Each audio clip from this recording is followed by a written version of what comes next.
தமிழ்நாட்டில் பொதுவாக அமைதியாக வாக்குப்பதிவு நடைபெற்று முடிந்த நிலையில் சில இடங்களில் மோதல் சம்பவங்கள் நிகழ்ந்தன. அரக்கோணம் நாடாளுமன்ற தொகுதிக்குட்பட்ட வேலூர் மாவட்டம் கீழ் விசாரத்தை அடுத்த ராசாத்திபுரம் பகுதியில் அமைக்கப்பட்ட வாக்குப்பதிவு மையத்தில் ஒரே நேரத்தில் திமுகவினரும் பாமகவினரும் திரண்டனர்.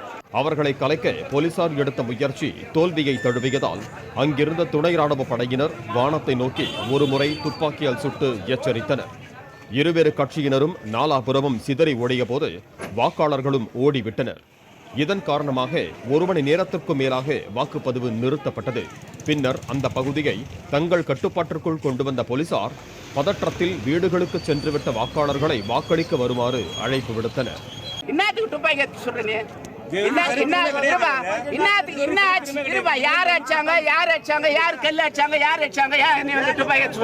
கன்னியாகுமரி மாவட்டம் வீரவநல்லூர் பகுதியில் திமுக பாஜக இடையே நடைபெற்ற கைகலப்பில் 4 பேருக்கு கத்திக்குத்து விழுந்தது. பூத் ஸ்லிப் வழங்குவது தொடர்பாக இருந்த பிரச்சனை வாக்குப்பதிவு முடிந்தவுடன் வாக்குவாதம் ஏற்பட்டிருக்கிறது. வாக்குவாதம் முற்றி கைகலப்பாக மாறிய போது பாஜகவை சேர்ந்த 4 பேருக்கு கத்திக்குத்து விழுந்தது. இவர்களில் 2 பேரது நிலைமை கவலைக்கிடமாக உள்ளது. பூதப்பாண்டி காவல் நிலைய போலீசார் விசாரணை மேற்கொண்டிருக்கிறார்கள். அரியலூர் மாவட்டம் பொன்பரப்பி கிராமத்தில் வாக்குப்பதிவு நடைபெற்றுக் கொண்டிருந்த போது சிலர் விசிக சின்னமான பானையை கீழே போட்டு உடைத்ததாக கூறப்படுகிறது. இதையடுத்து ஏற்பட்ட வாக்குவாதம் கைகலப்பாக மாறியதில் ஒருவரது மண்டை உடைந்தது.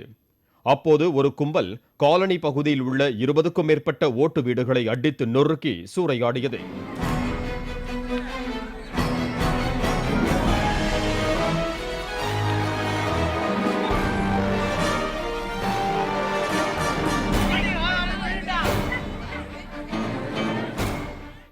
திருவண்ணாமலை மாவட்டம் ஆரணியில் வாக்குப்பதிவின் போது முணுக்கப்பட்டு மற்றும் ஆரணிப்பாளையம் ஊர்களில் இரு தரப்பினரிடையே ஏற்பட்ட மோதலில் இருவருக்கு தலையில் பலத்த காயம் ஏற்பட்டது.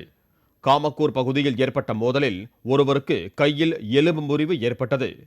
வேலூர் மாவட்டம் ஆம்பூர் பி கஸ்பா பகுதியில் 2 வாக்குச்சாவடி மையங்களை பார்வையிட வந்த ஆம்பூர் அமமுக வேட்பாளர் பாலசுப்ரமணியனின் காரை முற்றுகையிட்டு சிலர் கார் கண்ணாடியை உடைத்தனர். அவர்களை போலீசார் தடியடி நடத்தி கலைத்தபோது இருவருக்கு தலையில் காயம் ஏற்பட்டது.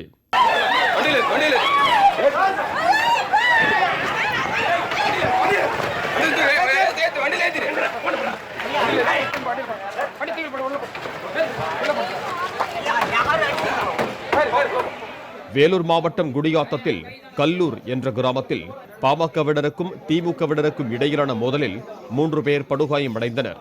பதற்றமானதாக அறிவிக்கப்பட்ட கல்லூர் வாக்குச்சாவடியில் இருந்து தேர்தல் ஆணையம் சுட்டிக்காட்டிய தூரத்தில் பாமகவினர் பூத் ஸ்லிப் சரிபார்ப்பு பணியில் ஈடுபட்டிருந்தனர். அப்போது அங்கு வந்த திமுகவை சேர்ந்த 2 பேர் அவதூறாக பேசியதை தொடர்ந்து பரஸ்பரம் ஏற்பட்ட வாக்குவாதம் கைகலப்பாக மாறியது. இதில் 3 பேர் படுகாயமடைந்தனர்.